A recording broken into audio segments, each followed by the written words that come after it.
शारदायै नमस्तुभ्यं मम हृदये प्रवेशिनी परीक्षायां समुत्तीर्णं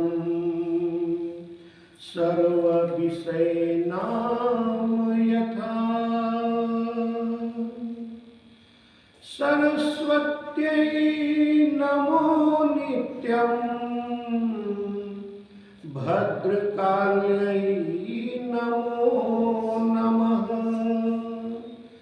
सरस्वती मंत्र सरस्वती महाभागी विद्ये कमललोचने विद्यारूपे विशालाक्षी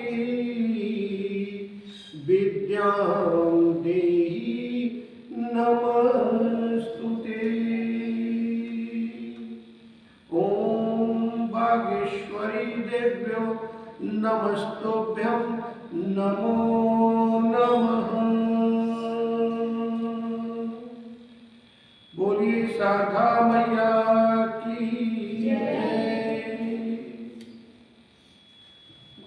बच्चों, आज आप लोगों के समक्ष बसंत पंचमी के इस उपलक्ष्य में माता सरस्वती जी का आज जन्मदिन है। आज उनका जन्म उत्सव है। जन्मदिन तो उनका होता है जो जन्म लेते हैं और फिर एक समय के बाद समाप्त हो जाते हैं, लेकिन जो अनंत काल तक कल्प कल्प बीत जाते हैं, लेकिन जिनका अस्तित्व इस ब्रह्मांड से समाप्त नहीं होता, तो उनका अवतरण दिवस उनका जन्मोत्सव होता है। और इसीलिए बसंत पंचमी के दिन यह शुभ घड़ी शुभ बेला आई। माता सरस्वती इस धरा पर अवतरित हुई और इस धरा को उन्होंने 7 सुरों से सजाकर झंकृत करके और सबके जीवन को आनंदमय बनाया।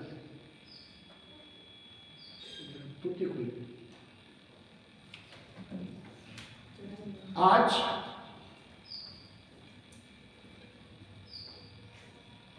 बसंत पंचमी है। इस बसंत पंचमी को श्री पंचमी एक सनातन त्योहार है। इस दिन विद्या की देवी सरस्वती जी की पूजा की जाती है। यह पूजा पूर्वी भारत, पश्चिमोत्तर बांग्लादेश, नेपाल और बहुत से कई राष्ट्रों में बड़े उल्लास के साथ मनाया जाता है। इस दिन ये मान्यता है कि आज के दिन पीत वस्त्र अर्थात पीला वस्त्र धारण करना चाहिए। लेकिन अगर आपके आज अंग पर पीले रंग का चंदन भी लग जाता है तो तब भी आपकी मान्यता पूर्ण होती है। प्राचीन भारत और नेपाल में पूरे साल को जिन 6 मौसम में बांटा जाता है, उसमें बसंत ऋतु, जिसको ऋतुराज भी कहा जाता है, ऋतुओं का राजा बसंत लोगों का सबसे मनचाहा मौसम, ये सबसे सुहावना और सबका मनचाहा मौसम है। जब फूलों पर बहार आ जाती है खेतों में खेतों में सरसों का जो सोना चमकने लगता है, जौ और गेहूं की बालियां खिलने लगती हैं, आमों के जो पेड़ होते हैं उसमें बौर आ जाता है, हर तरफ रंग बिरंगी तितलियां मंडराने लगती हैं। बसंत ऋतु का स्वागत करने के लिए माघ महीने के 5वें दिन एक बड़ा जश्न मनाया जाता है, जिसमें माता सरस्वती जी के साथ विष्णु देव का और कामदेव की पूजा की जाती है। यह बसंत पंचमी का त्योहार वेद शास्त्रों में भी प्रचलित रहा है। शास्त्रों में बसंत पंचमी को ऋषि पंचमी से भी उल्लेखित किया गया है। पुराणों में, शास्त्रों में तथा जो अनेक काव्य ग्रंथों में अलग अलग ढंग से इसका बहुत बच्चों चित्रण मिलता है। आज बच्चों में आप लोगों के सामने बसंत पंचमी की कथा कहता हूं। राम कथा तो हम लोग प्रत्येक शनिवार को सुनते हैं। आज माता बाग देवी, माता सरस्वती, माता सुरेश्वरी का आज प्रागुत्सव है, आज जन्म उत्सव है। तो आज बसंत पंचमी की कथा को मैं आपके समक्ष प्रस्तुत करता हूं। बच्चों, जब ये सृष्टि प्रारंभ हुई थी तो इस सृष्टि को प्रारंभ करने में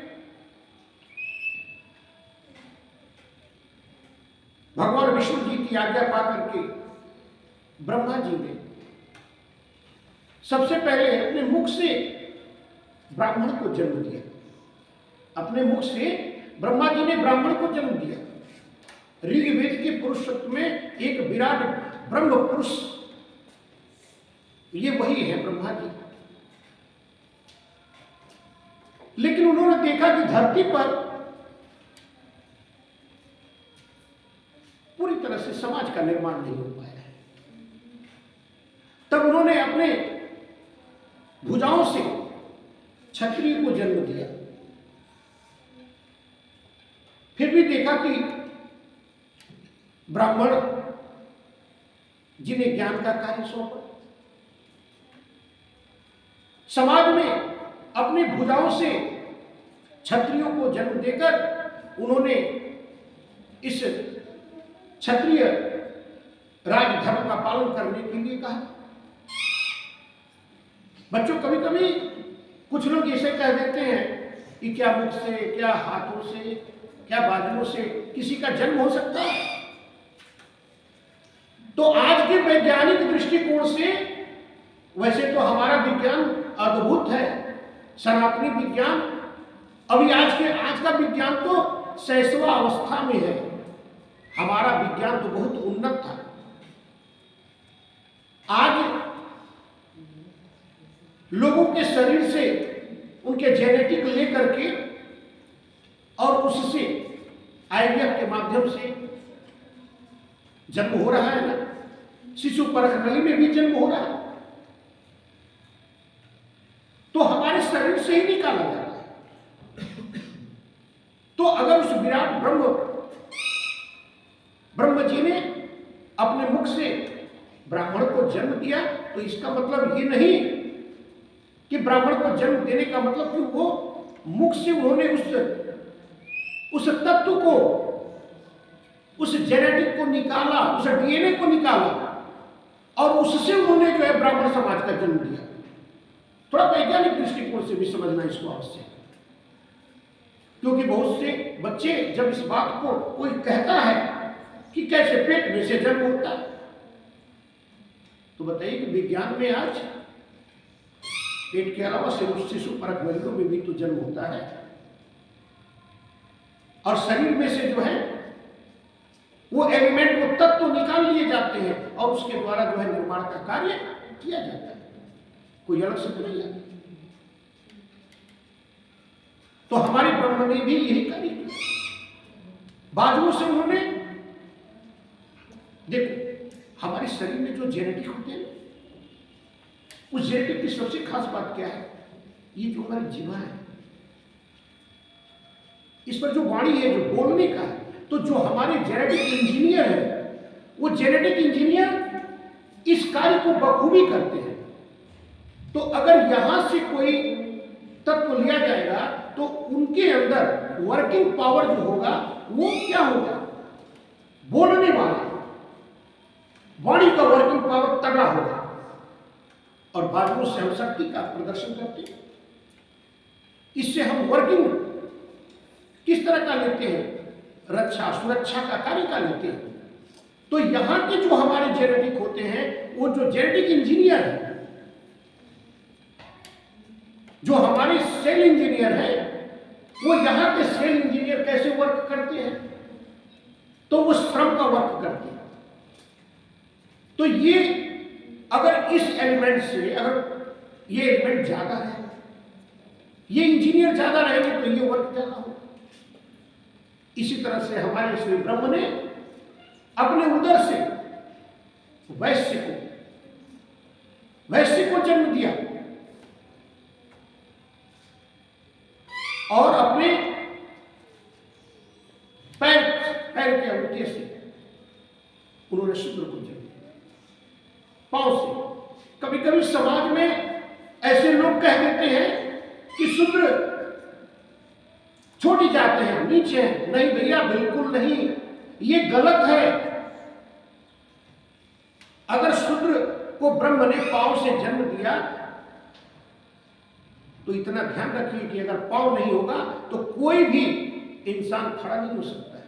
उसी तरह से समाज का जो मूल आधार था वो हमारे शूद्र समाज है।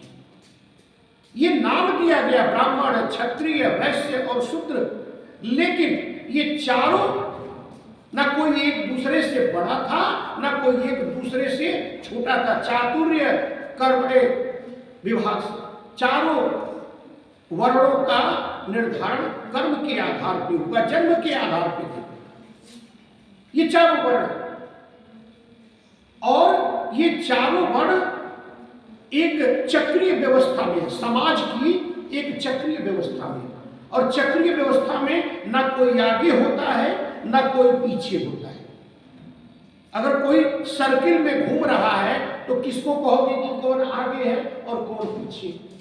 सब सबके आगे हैं और सब सबके पीछे। लेकिन कुछ लोगों ने व्यक्तिशः अपने स्वार्थों में ये कह दिया कि नहीं, ये ऊपर रहेंगे, ये नीचे रहेंगे। ऐसा कुछ नहीं, ये कर्म के आधार पर ऊपर और नीचे होते हैं। गीता में श्री कृष्ण जी ने कहा कि मैं कर्म के आधार पर चारों वर्णों का निर्धारण करता हूं। अगर कर्म आपके नीच दृष्टि के होंगे तो आपका कर्म आपके वर्ण को बदल देगा। ये निर्धारण है। उस विषय पर कभी हम लोग और आगे बढ़ेंगे। आज बसंत पंचमी का दिन है, तो चारों वर्णों का निर्धारण करके ब्रह्मा जी ने और तमाम 84 लाख जीव जंतुओं को उन्होंने इस धरती पर निर्मित कर दिया। लेकिन फिर भी उन्हें लगता था कि कुछ कमी सी महसूस होता था, कुछ सूनापन सा लग रहा था। तब ब्रह्मा जी ने अपने कमंडल से जल छिड़का। अपने कमंडल से ब्रह्मा जी ने जल छिड़का और पृथ्वी पर जल कण बिखरते ही उसमें कंपन होने लगा।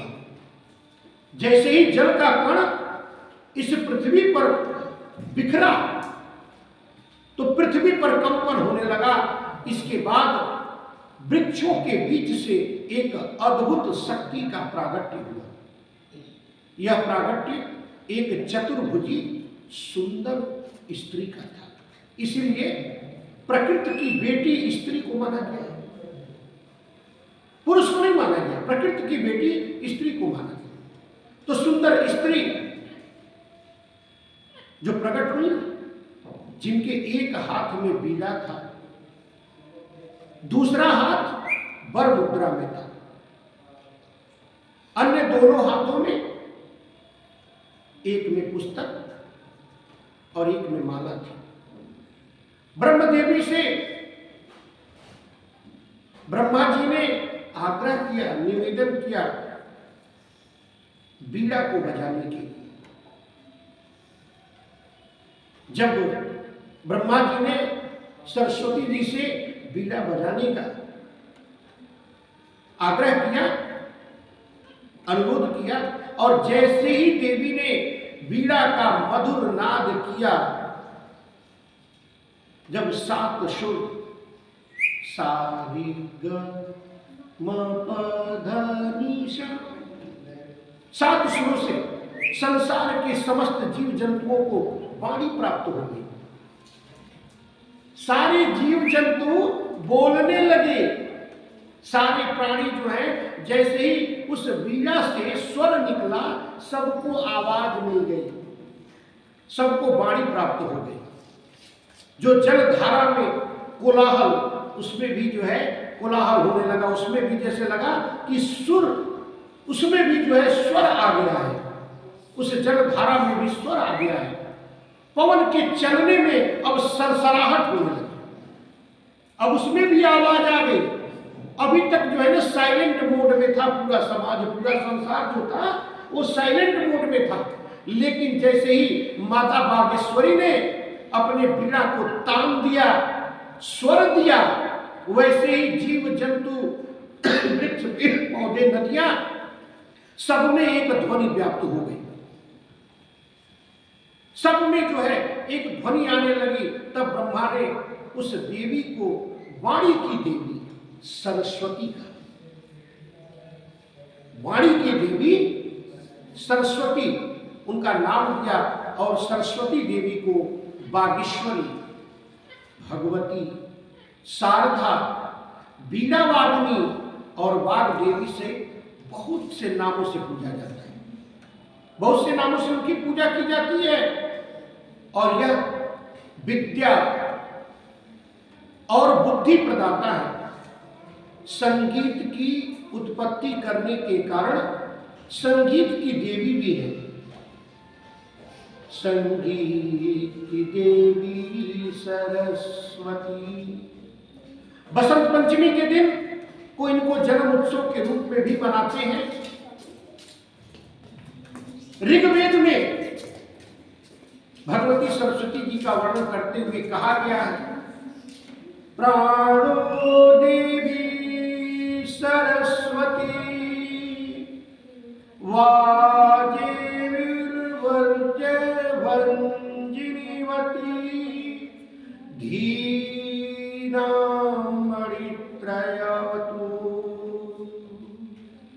अर्थात ये परम चेतना है।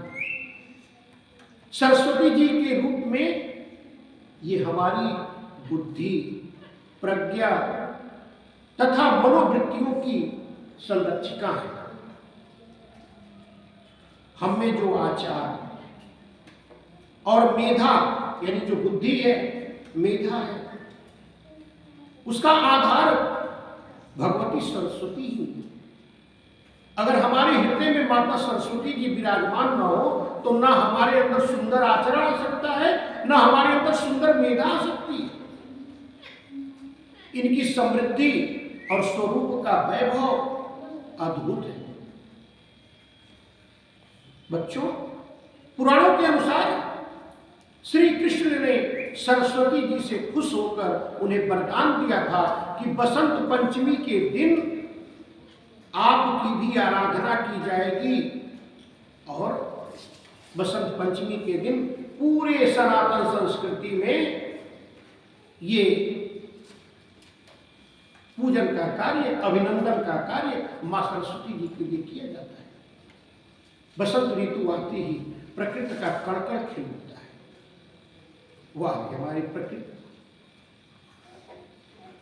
और हमारे ईश्वर, हमारे रचयिता।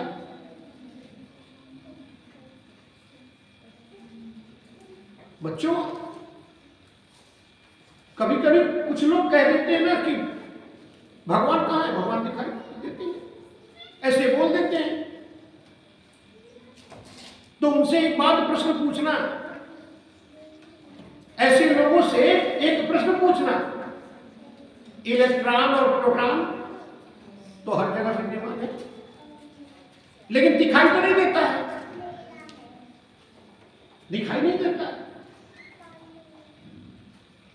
और इसके बाद भी लोगों को यह समझा सकते हो तुम कि मान लीजिए कि आप किसी रेगिस्तान में गए हो और वहां पर एक गिरी हुई घड़ी पा जाते हैं और दूर दूर तक उस रेगिस्तान में कहीं पर किसी भी कदमों के कोई चिन्ह नहीं दिखाई देते,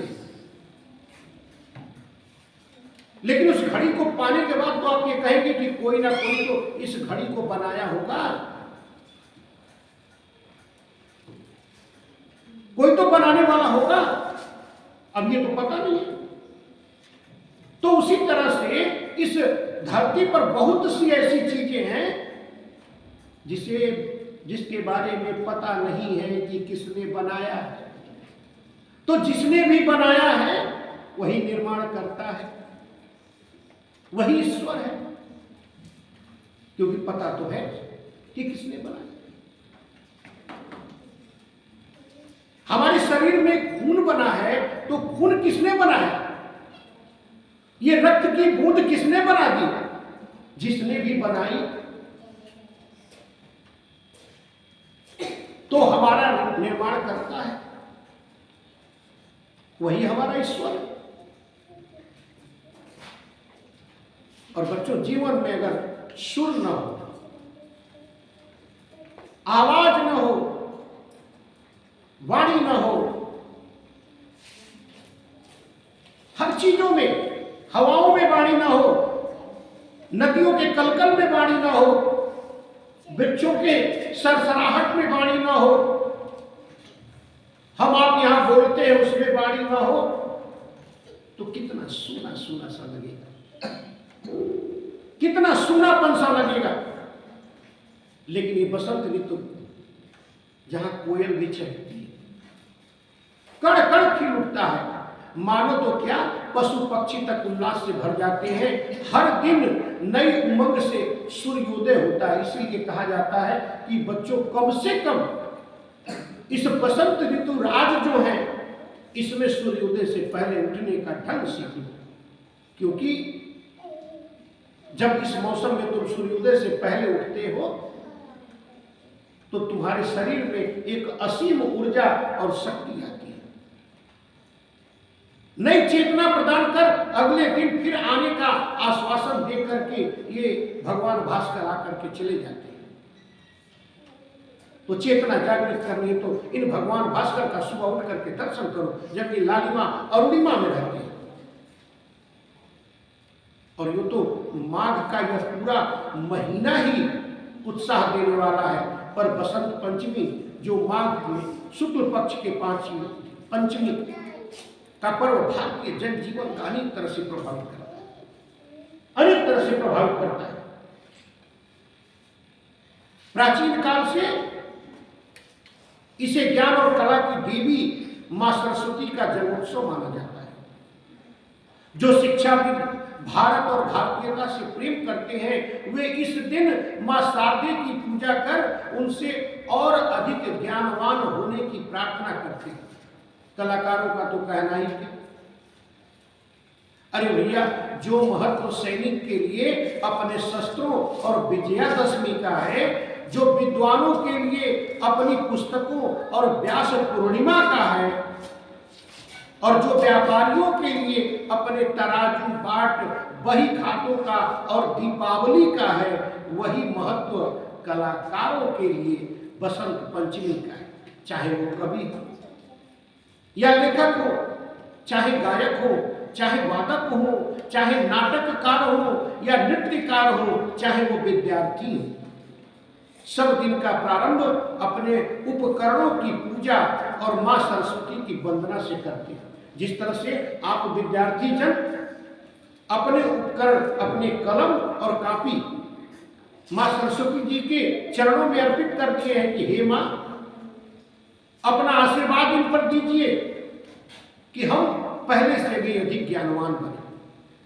और बच्चों, हमारी इस बसंत पंचमी के कुछ पौराणिक महत्व भी है। पौराणिक महत्व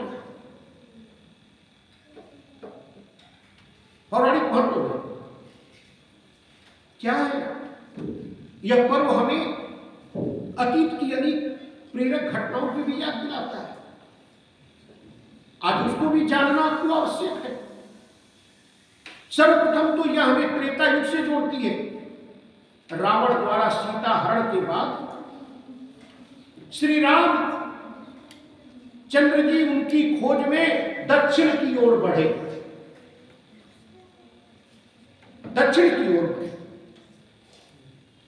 इसमें जिन स्थानों पर वो गए उनमें दंडकारण्य भी था, और यहां सबरी, जिनका नाम श्रवणा था, एक भीलनी रहती थी। और मतंग ऋषि के आश्रम में, उसी कुटिया में माता सबरी रहती थी, और उनकी कुटिया में श्री रामचंद्र जी पधारे थे तो वह सुध बुध खो बैठी थी और चक चक कर मीठे बेर राम जी को खिलाने लगी थी। प्रेम में पगे जूठे बेरों वाली इस घटना को राम कथा के सभी गायकों ने अपने अपने ढंग से प्रस्तुत किया। कौन ऐसा रामायणी नहीं होगा जिसने माता सबरी जी के उस रामचंद्र जी के कुटिया में पहुंचने का वर्णन न किया हो। जैसे बहुत बार बोला जाता है कि बोल बोल कागा मेरे राम कब आएंगे, बोल बोल कागा मेरे राम कब आएंगे, दुखिया की झोपड़ी के भाग जग जाएंगे, दुखिया की झोपड़ी के भाग जग जाएंगे। ऐसे कितने भी रामायणी होंगे जो राम कथा में ये वर्णन किए होंगे। दंडकारण्य का वह क्षेत्र इन दिनों गुजरात और मध्य प्रदेश में फैला हुआ है। गुजरात के डांग जिले में वह स्थान है जहां सबरी मां का आश्रम था। बसंत पंचमी के दिन ही रामचंद्र जी वहां पर आए थे। माता सबरी जी के आश्रम में वो दिन जो था आने का, वो बसंत पंचमी ही था। उस क्षेत्र के वनवासी जो लोग हैं डांग क्षेत्र के, आज भी एक शिला को पूजते हैं, आज भी पूजते हैं, जिसके बारे में उनकी आस्था है कि श्री रामचंद्र जी आकर यही बैठे थे। वहीं पर सबरी माता का मंदिर भी है, श्रवणा माता जिनको कहते हैं। और बच्चों, बसंत पंचमी का कुछ ऐतिहासिक महत्व। बसंत पंचमी का दिन, बसंत पंचमी का दिन हमें पृथ्वीराज चौहान का भी याद दिलाता है। पृथ्वीराज चौहान जी के बारे में तो जरूर सुना होगा आप लोगों ने। उन्होंने विदेशी हमलावर जो मोहम्मद गोरी को 16 बार पराजित किया। और देखिए, हिंदुस्तानियों का, भारतीयों का बड़ा हृदय कि निहत्थे पे वार नहीं करेंगे। अशक्त है जो मैदान में गिर पड़ा है उस पर वार नहीं करेंगे, उसको जीवित छोड़ दिया 16 बार। पर जब 17वीं बार षड्यंत्र करके जब मोहम्मद गोरी ने पृथ्वीराज चौहान जी को पराजित किया, तो मोहम्मद गोरी ने उनको छोड़ा नहीं। 16 बार जिस तरह से पृथ्वीराज चौहान जी ने छोड़ दिया, 17वीं बार जब मोहम्मद गोरी ने जीता तो पृथ्वीराज चौहान जी को छोड़ा नहीं, वो उनको अपने साथ अफगानिस्तान लेके चला गया। और अफगानिस्तान ले जाकर के उनकी आंखों में गर्म गर्म जो है सुआ डाल करके उनकी आंखों को फोड़ दिया। और इसके बाद की घटना तो जग प्रसिद्ध है। सब जानते हैं कि गौरी ने उस मोहम्मद गोरी ने मृत्यु दंड देने से पूर्व उनके शब्द वेदी बाण का कमाल देखना चाहता था, क्योंकि पृथ्वीराज चौहान जी शब्द वेदी बाण चलाते थे। केवल शब्दों के आधार पर जो है वो बाण चला देते थे। तो पृथ्वीराज कि वो शब्द वेदी बाण का जो है मोहम्मद गोरी जो है देखना चाहता था, कला देखना चाहता था। पृथ्वीराज के साथ ही कवि चंद बरदाई जो थे, तो उनसे परामर्श करके गौरी ने ऊंचे स्थान पर बैठ करके, मोहम्मद गोरी एक ऊंचे स्थान पर बैठ गया था और तवे पे चोट मार करके संकेत किया। तभी चंद बरदाई ने पृथ्वीराज को संदेश दिया। वो संदेश आज नहीं बल्कि बहुत बार आप लोगों ने सुना होगा कि 4 बांस 24 गज अंगुल अष्ट प्रमाण अता ऊपर सुल्तान है मत चूको चौहान। 4 बांस 24 गज अंगुल अष्ट प्रमाण अता ऊपर सुल्तान है मत चूको चौहान। पृथ्वीराज चौहान जी ने इस बार भूल नहीं की। उन्होंने तवे पर हुई चोट और चंद्रबरदाई के संकेत से अनुमान लगा करके जो बाण मारा वो मोहम्मद गोरी के सीने में जाके धंसा। और इसके बाद चंद्रबरदाई और पृथ्वीराज ने एक दूसरे को अपने पेट में छुरा मारकर भौंक करके आत्म बलिदान दे दिया। ये घटना 1192 ईस्वी की। बच्चों, ये जिस दिन घटना हुई ना उस दिन भी बसंत पंचमी था। उस वाणी शक्ति का, मां सरस्वती के वाणी शक्ति का पराक्रम पृथ्वीराज चौहान जी ने दिखा दिया। अंधे होते हुए भी केवल वाणी के प्रभाव से, शब्दों के प्रभाव से उन्होंने ऐसा तीर मारा जो मोहम्मद गोरी के सीने में जाके धंसा। इतिहास में बसंत पंचमी का महत्व आज आप लोगों ने ये सुना कि बसंत पंचमी के दिन ही सबरी के आश्रम में, बताइए वो वाणी से कितना ज्यादा पुकारती थी श्री रामचंद्र जी को। और वाणी के यानी मां सरस्वती जी की कृपा से एक दिन सबरी माता ने भगवान को प्राप्त कर लिया। एक दिन सबरी माता ने भगवान को प्राप्त कर लिया। इसीलिए मैं बच्चों आपको बोला कि हृदय में वास करने के लिए शारदाई नमस्तुभ्यं मम हृदय प्रवेशमिं परीक्षायां समुत्तीर्णं सर्व विषयानां यथा